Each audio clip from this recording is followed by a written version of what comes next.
Yann Arthus Bertrand, bonjour, bonjour. Bonjour, bonjour. Soyez... Moi, je dis toujours bonjour, bonjour quand j'arrive.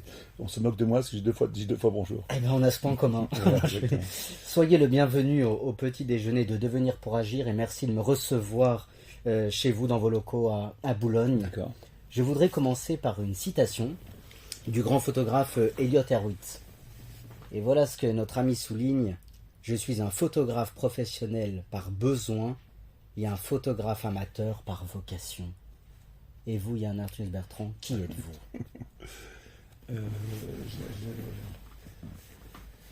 Moi, je suis devenu photographe un peu par accident, puisque je voulais faire une étude sur les lions au Kenya, et je me suis aperçu que la photo donnait une information très importante par le différence de l'écriture, et donc j'ai essayé de faire la thèse qu'on préparait ma femme et moi sur le comportement des lions au Kenya, dans le Masai Mara, qui était une thèse qui était une comparaison entre les lions du Serengeti et les lions du Masai Mara, et je voulais le faire en photo. Donc je crois que c'est la première fois qu'une thèse était acceptée en photo. On parle des années 70, hein, c'est pas 75.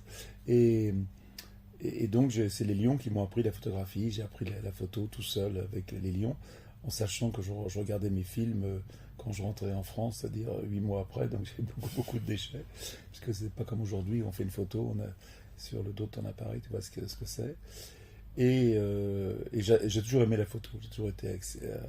mon père faisait de la photo, et même encore aujourd'hui, je fais toujours de la photo, plus avec mon iPhone qu'avec un appareil photo, parce que je suis plus réalisateur, mais je suis tellement obsédé par la photo que je dis souvent, je préfère ne pas voir quelque chose de formidable que de le voir sans appareil. C'est voilà, intéressant, ça, oui. Si je peux pas, moi, d'ailleurs, je copiais mon téléphone. Et l'iPhone était un truc incroyable pour travailler. Alors, tous les iPhones, pas seulement l'iPhone Apple, mais tous. Ouais. Et d'ailleurs, on commence un film là sur la France où on travaille avec des iPhones. Donc, ce qui montre bien que là, je pose mon iPhone près du tien. Aujourd'hui, la qualité, le 4K, la qualité de ces appareils, c'est absolument inouï. C'est ça. Alors, on va reparler de la photo, mais très rapidement, pouvez-vous donner les grandes lignes de votre carrière professionnelle? Très rapidement. Tu regardes Wikipédia, Yann Arthus Bertrand. Non, mais c'est parfait. Non, mais c'est bien, au moins, c'est l'esprit de synthèse. Non, mais c'est super. Alors, quelle définition donnez-vous? Est-ce que déjà vous savez ce que veut dire la photographie en grec? La lumière, non? Oui, c'est ça. Exactement, c'est écrire avec la lumière. Photon, oui. Et alors, qu'est-ce qu'être photographe pour vous? La définition du photographe? C'est saisir à travers un instrument chimique, un instrument numérique, ce que tu vois. C'est drôle que j'avais la discussion hier à ma fondation. On n'est pas artiste tous les jours, rarement. On est d'abord des artisans et on travaille avec un appareil. On n'est pas artiste dès qu'on appuie sur le bouton, loin de là. Et moi, je me prends beaucoup plus comme un journaliste que comme un photographe. Ouais, comme un artiste, en tout cas, je suis quelqu'un qui témoigne de mon époque, qui témoigne de ce que je vois, et en essayant toujours de chercher quel sens je veux donner à ce travail, qu'est-ce qu'il y a derrière. Donc vous définissez comme un artiste? Non, pas du tout. Je me considère comme un journaliste. Un journaliste qui a certainement un sens artistique. Mais voilà, moi je suis à l'Académie des Beaux-Arts, donc toi je suis académicien comme artiste, mais j'ai toujours dit que je ne me sentais pas vraiment artiste. Quand quelqu'un qui dessine, quelqu'un qui compose... moi, je me promène dans un musée et je photographie les tableaux. Oui, ça. Alors, vous passez votre vie à photographier la Terre, le ciel vu, la Terre vue du ciel. Quelle définition donnez-vous de la Terre avec votre regard que vous avez? La Terre, c'est ma maison, tout simplement. C'est je photographie chez moi. Parce que aujourd'hui, avec les chiffres très angoissants donnés par le GIEC, donnés par tous les scientifiques du monde entier, les cris d'alarme, voilà, j'estime que l'écologie d'ailleurs c'est la science de la maison. Voilà, et donc on est dans un monde aujourd'hui un peu compliqué, voilà, donc il faut essayer de réfléchir comment transformer tout ça. Et la nature? Vous êtes un amoureux de la nature?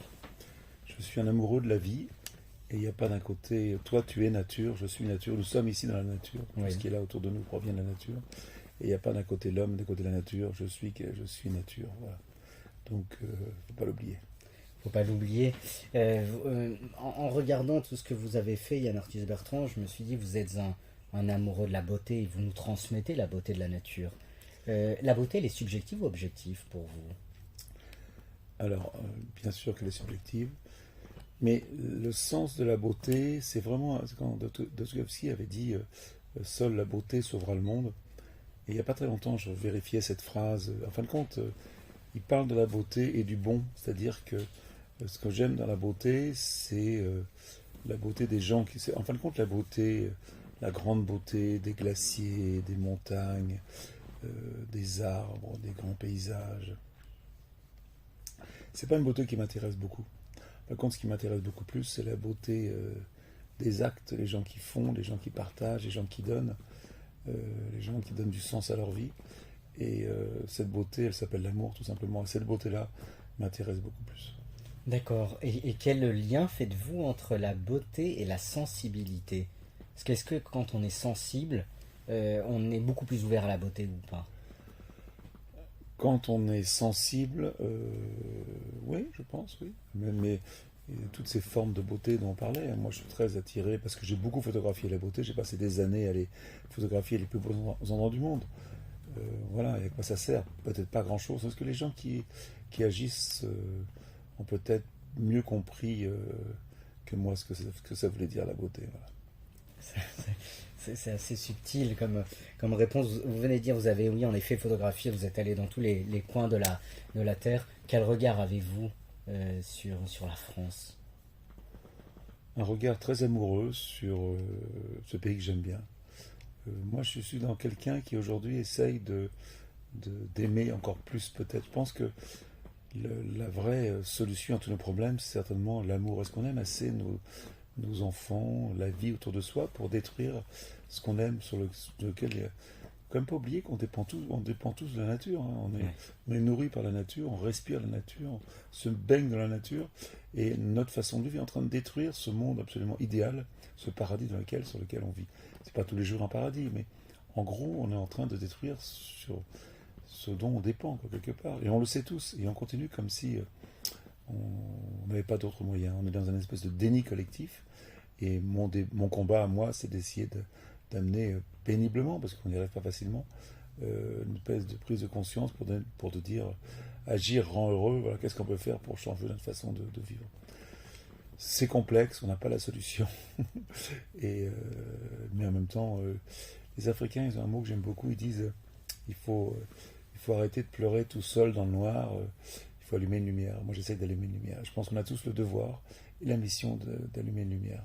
Et ce qui est étonnant, c'est que ma génération elle est ancienne, ou ta génération, ils ne sont pas très intéressés par ça en fin de compte. Ça ne les intéresse pas beaucoup. On continue dans le monde d'avant, alors que les jeunes de 20 ans aujourd'hui sont tous angoissés par ce qui se passe. Angoissés, c'est pas tous dans l'angoisse, mais ils savent ce qui se passe. Et donc tout leur métier, ce qu'ils veulent faire dans la vie, il y a cette échéance devant nous. Moi quand j'avais 20 ans, j'ai pas peur de l'avenir. Aujourd'hui tous les enfants qui ont 20 ans ont peur. Ils ont compris ce qui allait se passer. Et comment expliquez-vous cela, cette appréhension? J'explique que quand on leur dit qu'on va vers une sixième extinction, la sixième extinction, c'est quand même la mort des gens qu'on aime. Quand on dit qu'en 2070, c'est pas loin, 2070, moi, un mec qui a 76 ans, c'est pas grand-chose, c'est dans 50 ans, eh bien, 3 milliards de gens ne pourront plus vivre où ils vivent, ça veut dire quelque chose. Et ça ne va pas se passer d'un coup, ça va aller progressivement. On va vers un monde extrêmement compliqué, je trouve. Oui, mais il faut agir, comme vous dites. Le cercle de pensée s'appelle devenir pour agir, donc vous voyez, on est vraiment dans cette action. Je pense que il n'y a pas d'autre moyen que d'agir, et le fait d'agir te permet d'accepter tout ça. Le fait de faire partie de ces gens qui bougent, qui avancent, te permet d'accepter ce qui est en train d'arriver. Oui, mais faut-il encore savoir pourquoi et surtout où on avance? Parce que c'est bien beau d'agir, mais si on n'a pas cette finalité, ou ce but, Je pense que chacun peut... Tu sais, aujourd'hui, depuis le temps qu'on en parle, tout le monde sait ce qu'il faut faire. On dit consommer moins d'énergie fossile, moins de pétrole, ça veut dire moins prendre l'avion, ça veut dire moins manger de viande, ça veut dire réfléchir dans la façon de nous déplacer, ça veut dire vivre un peu mieux avec moins. Est-ce qu'on est capable de le faire? Je ne sais pas, mais en tout cas, on sait tout ce qu'on doit faire. Moi, je ne donne pas de conseils parce qu'il y a longtemps enfin, c'est beaucoup plus compliqué qu'éteindre le robinet quand on se lave les dents. Oui. Voilà, ou prendre des douches ou du bain. C'est un peu plus compliqué que ça aujourd'hui. Le problème, c'est qu'on dépend tous de la croissance. Et cette croissance qui est en train de nous tuer, hein, c'est très clair, puisqu'il n'y a pas de croissance sans énergie fossile, ça n'existe pas. Euh, la croissance, c'est ce qui paye les fonctionnaires, les routes, les hôpitaux, les écoles, voilà, le pouvoir d'achat, les emplois, quoi. Donc, toucher à la croissance, c'est toucher à tout ça, et ça terrorise tout le monde, donc on ne sait pas très bien quoi faire. Il y a des gens qui travaillent dessus, qui réfléchissent, mais aujourd'hui, l'égoïsme des nations faisant que chaque nation est indépendante et qu'on peut, en fin de compte, on ne nous oblige à rien, chaque pays fait ce qu'il veut, nous empêche d'avoir un mode de vie vertueux, c'est évident. Alors, je n'ai pas la solution, mais je pense que, toi, quand tu as la marche pour le climat, comme il y a eu là samedi dernier, où tu as 30 000 personnes ou 60 000 personnes en France qui marchent pour le climat, on marche pas pour le climat, on marche pour la vie, c'est plus compliqué que ça. Et ça, c'est une façon d'agir, justement, de marcher, de faire partie de ces gens qui manifestent. Et par contre, quand tu as 60 000 personnes pour le climat et quand tu as la marche pour la passe sanitaire, contre le passe sanitaire, il y a 200 000 personnes. Et quand il y a la marche pour l'arrivée de la Coupe du Monde, il y a 2 millions de personnes dans les rues. 2 millions. Quand tu auras 2 millions de personnes qui marcheront pour la vie, peut-être que ça changera un petit peu. Et quelle définition donnez-vous vous définissez peut-être comme un écologiste? Quelle définition? Parce que je travaille beaucoup avec des étudiants qui se disent écologistes, mais je n'arrive pas à leur donner de véritables définitions.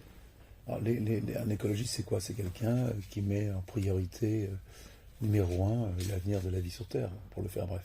Oui. Et c'est aussi quelqu'un qui aime les gens, c'est important. D'aimer, quoi.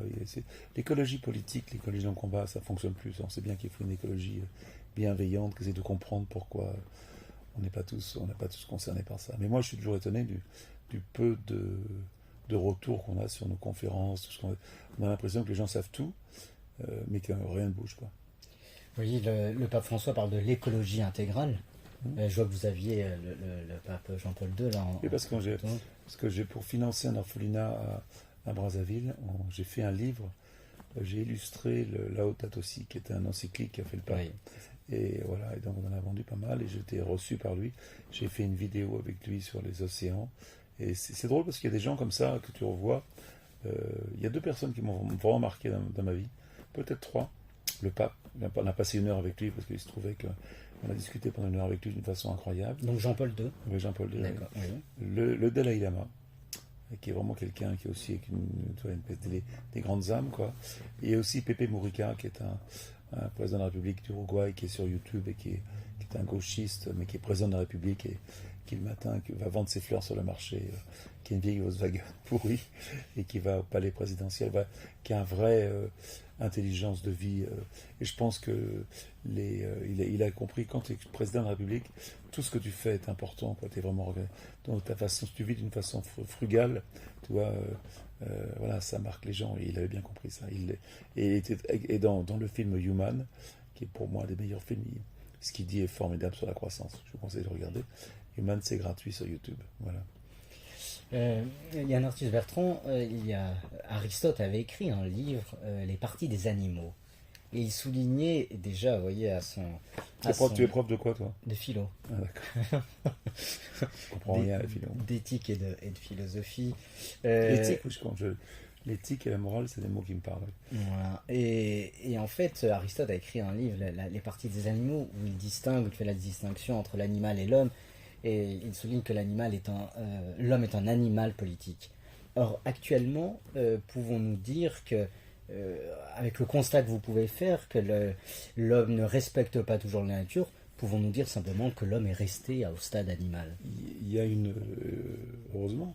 Non, mais ce que je veux d'abord, c'est qu'il y a toute la philosophie ancienne s'est basée sur la différence entre la nature et les animaux. L'homme, il est la nature d'un côté, les animaux et l'homme de l'autre. Aujourd'hui, il n'y a pas de différence. Je pense que les animaux ont autant une âme que les hommes. Je pense que les animaux sont aussi intelligents que nous sommes. Et aujourd'hui, on s'aperçoit que même les arbres se parlent entre eux, qu'on est en train de découvrir des choses incroyables qu'on croyait qu'ils n'existaient pas. Donc, il ne faut pas... l'homme n'est pas au-dessus des animaux. Malheureusement, il se sert et il consomme la planète. Mais malheureusement, nous dépendons tellement de la nature et des animaux. On est en train de gérer la nature comme si c'était un bien commercial qu'on doit gérer, sans laisser la liberté au monde sauvage de s'épanouir. Voilà. Le problème, c'est que quand je suis né, on était 2 milliards, aujourd'hui on est près de 8 milliards, quoi. C'est absolument dingue. Et on est en train de consommer la planète. Et la chose la plus, je le répète, je vais le dire, il faut que je le dise à toutes mes interviews, la chose la plus facile à faire pour essayer de sauver la vie sur Terre, ça veut rien dire sauver la planète, c'est la planète, elle va continuer à tourner, c'est garder la vie sur Terre telle qu'elle est aujourd'hui. C'est ce qui m'intéresse, que c'est là où je vis. Il faut arrêter de consommer la viande industrielle. Ce n'est pas bon pour la planète. Donc il faut arrêter. Et comme toute la viande est industrielle, pratiquement toute, il ne faut pas faire d'histoire, il faut devenir végétarien, c'est important. Et même, moi je viens même d'arrêter le lait, tu vois, parce que c'est une question philosophique tout ça, toi. Quel est le sens de la vie? Est-ce que moi j'ai le droit pour me nourrir de faire souffrir les animaux? Est-ce que ce que je consomme c'est de la souffrance? Est-ce que j'ai le droit de le faire? On connaît toutes les vidéos d'L214, les abattoirs. Et puis maintenant, quand tu commences à réfléchir un petit peu, quand tu prends du fromage ou du lait, eh bien une vache pour faire du lait, elle doit avoir un veau. Et donc on l'insémine. Et quand le veau naît, on l'enlève immédiatement. Un jour, on l'enlève à la vache. Il va être tué ou il va partir engraissé.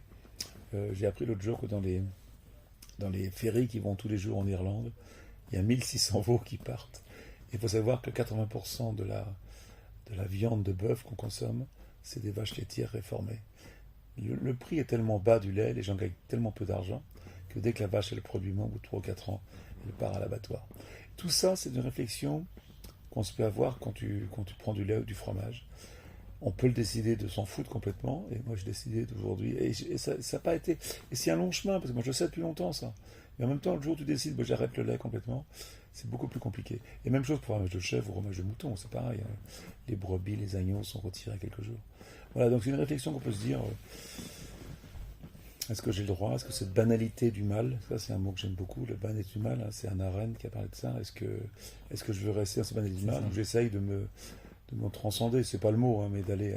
Et je pense, de toute façon, pour parler de philosophie, qu'on a besoin d'une vraie révolution. Et cette révolution, elle ne sera pas politique, parce qu'on a les politiques qu'on mérite. Le politique est dirigé par ses électeurs, donc par nous. Et ça ne sera pas scientifique, parce que on ne va jamais couvrir le monde. Voilà, on ne va pas fabriquer de la viande, tu vois, avec des algues. Ça existe, on fait de la fausse viande, mais on ne pourra jamais nourrir la planète avec ça. Elle ne sera pas non plus économique, parce que l'économie n'a qu'une envie, c'est de produire. Elle sera spirituelle. Et je pense que cette spiritualité-là, moi je travaille beaucoup dessus. Je commence la méditation en ce moment. Et c'est drôle parce que hier j'ai fait une conférence à ma fondation. Je vous conseille de venir tous à ma fondation Good Planet, hein, qui est gratuite, ouverte à tous, qui est en Bois de Boulogne. Et on parlait justement de l'art et la protection de l'environnement. Et à un moment, il y a une jeune danseuse je disais que je faisais de la méditation, que ça m'élevait un petit peu, je comprenais des choses sur moi que je n'avais pas bien compris. Et du coup, elle s'est mise à demander à tout le monde de faire la méditation. On était comme 200 personnes. Et d'un seul coup, il y avait un silence, mais incroyable. 200 personnes fermant les yeux, l'écoutant. J'aurais fait ça il y a quelques années, les gens auraient rigolé. Aujourd'hui, tout le monde est rentré dedans. Et je pense que c'est l'exercice de sentir le moment présent, de réfléchir à ce qu'on est. C'est très philosophique tout ça, mais ça marche, tu vois, avec cette prise de conscience qui n'est pas suffisante sur l'état du monde. Et tout ça, ça revient quelque part à l'amour. Est-ce qu'on aime assez nos enfants? Est-ce qu'on aime assez la vie? Et en parlant d'amour, là, à côté, on est en train de monter un film sur les migrants. Et pendant 8 jours, on a envoyé des gens se faire interroger des migrants ukrainiens qui arrivaient en Pologne. Et les Polonais expliquaient qu'ils partaient en catastrophe, qu'ils emmenaient leur cochon d'Inde en catastrophe, qu'ils laissaient le frigidaire plein, que le mari partait à la guerre, ne savait pas s'il allait pouvoir survivre, qu'il partait sur la route. Voilà, c'est 4 millions de personnes quand même, c'est gigantesque, c'est fou quoi. Un exode, ce truc-là, c'est jamais un truc qu'on n'a pas vu ça depuis des années. Et en fin de compte, ce qui m'est resté dans ces roches, c'est pas tellement le chose horrible de ça, c'est l'accueil qu'ils ont été reçus par les Polonais. Et comme tous les gens, en pleurant, remercie les Polonais de les accueillir. Ils disent, jamais on n'aurait pensé être accueillis par ça. Donc, là, tu viens voir un truc épouvantable sur la guerre, et qu'est-ce qui m'est resté? C'est l'empathie, c'est l'amour qu'on a les uns pour les autres. Et c'est évident que c'est ce qui nous parle le plus, quoi, tu vois. En tout cas, moi, Oui. ce qui me parle le plus. C'est passionnant ce que vous dites. J'ai deux questions en vous écoutant. La première, vous parliez des droits tout à l'heure, des droits de l'homme. Je dirais que c'est plus un devoir maintenant de respecter la nature. S'il a peut-être toujours été, finalement. Tu sais, on n'est même pas capable de se respecter, on n'est même pas de respecter l'homme. Est-ce que tu admets, par exemple, est-ce que tu peux cautionner que la France soit le 3e vendeur d'armes au monde? La France, terrible, mon pays. Ah, oui. Et quels sont les premiers clients de la France? L'Égypte et l'Arabie Saoudite, qui ne sont pas des pays exemplaires dans le droit des femmes, voilà, C'est sûr, et sur la démocratie. Donc voilà, pour faire tourner le business, pour pouvoir importer du pétrole, on est prêt à faire n'importe quoi. Et aujourd'hui, pendant que je te parle, il y a la guerre en Arabie Saoudite avec le Yémen, et le Yémen est bombardé avec des bombes ou des missiles. Voilà, c'est un raccourci, c'est peut-être un raccourci un peu vite fait, mais j'ai du mal à accepter que mon pays soit le 3e vendeur d'armes au monde, même si aujourd'hui on a besoin d'armes pour l'Ukraine. Mais il y a toute une espèce de politique, quoi, de fabriquer des armes, et quand on fabrique des armes, on s'en sert, hein. Pas des armes pour les mettre dans des placards. Oui. Mais donc c'est un devoir finalement de respecter la nature, ce n'est pas un droit, on a ce devoir. Mais c'est pas, c'est alarmant quand même. Non, d'abord, moi j'arrête de dire respecter la nature. La nature, c'est toi, c'est respecter la vie sur Terre. En fin de compte, respecter la nature, c'est un peu un mot qu'on entend dans les écoles aujourd'hui. Mais je crois qu'il faut comprendre que c'est respecter la vie telle qu'elle est, quoi. Qu'est-ce que c'est que la vie, quoi? Mais c'est aussi important de respecter un animal qui doit être tué correctement puisqu'on va le consommer que d'accueillir un réfugié, quoi. C'est la même chose. Ça fait partie de cette espèce d'empathie qu'on a tous en nous, hein. D'ailleurs, il faut savoir que l'homme, Mathieu Ricard l'explique très bien, ça. On est tous avec de l'empathie, on est complètement d'admiration devant nos parents, on est là, on les aime, ils nous protègent. Et puis après, avec la vie, ben voilà, les déceptions, tout ce qui t'arrive, voilà, tu perds cette empathie qu'on a tous entre nous, on a tous en nous. Et c'est assez passionnant de voir comment est-ce qu'on perd ce côté voilà, instinctif d'aimer les uns les autres. Mais alors, quelle définition donnez-vous du vivant? Parce que finalement, respecter la vie, c'est... Mais le vivant, je sais pas, le vivant, ça suffit. Le vivant, c'est facile à comprendre, il n'y a pas de définition à donner, c'est ce qui vit, quoi. Mais moi, en ce moment, je suis en train de faire un film sur la biodiversité pour France 2. En fin de compte, quand j'étais pendant le confinement, je me suis beaucoup promené dans ma forêt autour de chez moi. Et je me suis aperçu que la beauté tu vois, évidente, la beauté évidente, c'est la beauté qui est là quand on regarde plus. On la regarde de près, on dit oui, c'est pas mal, quoi. Et était autour de moi, j'ai été dans le monde entier, en fin de compte, cette beauté, elle était autour de chez moi, quoi. Et en réfléchissant on se dit toujours qu'est-ce qu'on va faire on a fait un film qui s'appelle Legacy qui a très bien marché, et je me suis dit peut-être réfléchir à ce qu'on peut faire comme autre film. J'ai voulu faire un film sur la biodiversité, donc sur tout ce qui vit en France, quoi. Ces millions d'animaux qui vivent en France et qu'on ne regarde plus. Alors c'est aussi bien sûr les gros animaux, les renards, les blaireaux, les cerfs, les biches, mais aussi tous les animaux microscopiques, les insectes, les oiseaux qu'on ne voit plus. Et c'est assez inquiétant de voir qu'on a perdu 80% des insectes volants, on a perdu 30% des oiseaux, quoi. Tout ça parce qu'on consomme parce qu'on consomme des pesticides, et voilà, qu'on est en train de tuer la vie sur Terre. Et donc on fait ce film et ça me passionne. Est-ce que vous savez, par exemple, d'abord on a demandé à tous les gens qui filment en France de nous envoyer des images. On n'a pas tourné nous-mêmes, on a tourné un petit peu, mais surtout les gens, on a des images, ce qui fait qu'on a reçu 700 heures de roche formidables. Et le film est présenté à la Fondation. Là, c'est un teaser, parce que le film n'est pas en train d'être monté. Mais ce qui m'intéresse, c'est de voir... je vais dans un monde complètement inconnu, quoi. Je ne savais pas que le martinet, qui est un oiseau qui ressemble à une grosse hirondelle, part dans le ciel, et quand il sort de son nid, il va rester 10 mois dans le ciel sans se poser. Il va dormir dans le ciel, il va se nourrir dans le ciel, faire l'amour dans le ciel, il va se nettoyer dans le ciel. C'est extraordinaire. Quand ils vont revenir pour nicher, les parents, ils vont attraper 15 000 insectes par jour pour nourrir leurs petits. 15 000 insectes. Alors t'imagines quand tu as des pesticides et qu'il y a moins d'insectes, le bordel que ça fout dans la chaîne alimentaire. Et par exemple, j'ai découvert que je le savais plus ou moins parce qu'on en parle beaucoup, mais que les champignons, que dans le sol, la vraie vie la plus forte bactérienne est dans le sol. Le poids des vers de terre en France est plus important que le poids des Français. Tous les vers de terre de France. Les vers de terre, oui, c'est formidable.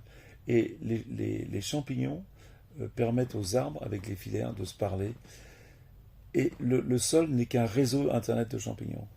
Écoute ça, dans une cuillère à café de terre, une cuillère à café de terre que tu prends dans la forêt, il y a près d'1 kilomètre de filaments de champignons dans une cuillère à café. Un kilomètre. De petits morceaux de fil comme ça. C'est inouï. Donc voilà, c'est passionnant parce qu'on va vers un monde. Les arbres, je les côtoie tous les jours. Mais je ne savais pas qu'il y avait cette vie incroyable dans le sol. Donc, bon, tout ça est une histoire qu'on va raconter dans le film et ça m'emballe carrément. Quand sort le film? Il sortira en octobre sur France 2. En octobre sur France 2. Une autre question, Yann Arthus-Bertrand. Vous parliez du silence tout à l'heure. Je trouve que le silence, apprendre à faire silence, c'est écouter la nature finalement. Parce que la nature nous parle. Le vrai silence, je ne connais pas moi. Il n'y a jamais de vrai silence. Il y a toujours des bruits d'oiseaux, d'animaux, de goélands. Le vrai silence, je ne connais pas. Je pense que ça m'intéresse beaucoup d'ailleurs. Oui, mais pour écouter la nature, pour savoir l'écouter, il faut faire silence. Oui, tu sais, tu sors dehors, et tu prends grand les yeux, tu t'arrêtes de parler, tu éteins ton téléphone et tu l'entends le silence. C'est ça, oui. C'est ça. Mais alors, la question était la suivante. Dans ce silence, il y a quand même une appétence spirituelle. Finalement, l'homme est un être spirituel, selon vous. Vous parliez de spiritualité. C'est quoi la définition de la spiritualité pour vous? La spiritualité, c'est celui qui est relié finalement à un esprit qui est beaucoup plus grand que lui, à l'au-delà. Ouais, je sais pas. Pour vous, quelle définition? C'est la recherche être à la recherche d'autre chose du quotidien dans lequel on est enfermé. C'est à la recherche d'une espèce de chose qui nous dépasse un petit peu, quoi, de la recherche. J'ai du mal à exprimer d'ailleurs ce que c'est que la spiritualité, mais en tout cas, je le ressens. Quand tu fais de la méditation, tu te sens un petit peu, sans savoir vraiment où tu vas, mais tu le cherches, quoi, de la voir. Voilà. Descartes souligne que l'homme veut être comme maître et possesseur de la nature. A-t-il peur de se laisser maîtriser par la nature? Pourquoi veut-il être maître de la nature? L'époque des grands philosophes, Descartes, tout là, est une autre époque qu'aujourd'hui. Oui. Je pense qu'aujourd'hui, on a une connaissance du monde autour de soi qui n'a rien à voir avec ça. Il y a une redécouverte de la nature dans les années... d'ailleurs, c'est drôle parce qu'il y a un livre qui est sorti sur Humboldt, qui était un grand explorateur des années du 18e, 19e. Et en fin de compte, l'homme a redécouvert la nature, on a refait les voyages qui partaient faire le tour du monde, qui ramenaient des dessins d'animaux, des peaux d'animaux. Et je pense que tous ces grands philosophes grecs n'ont pas la connaissance qu'on a aujourd'hui de la nature. Et il n'y avait pas aussi cette notion de cette nature qui était en train de disparaître à cause de nous, quoi, toi. Donc c'est vraiment autre chose. C'est ça. Il y a un artiste, Bertrand, vous êtes donc photographe. Est-ce que vous photographiez la nature? Offrez-vous à toutes les personnes qui vous regardent la réalité de la nature ou la vérité de la nature? Quelle est la différence pour vous entre vérité et réalité? Je ne sais pas si la photographie est suffisante pour faire cette différence. On est toujours un petit peu la façon dont on la voit, la façon dont la photo a été travaillée.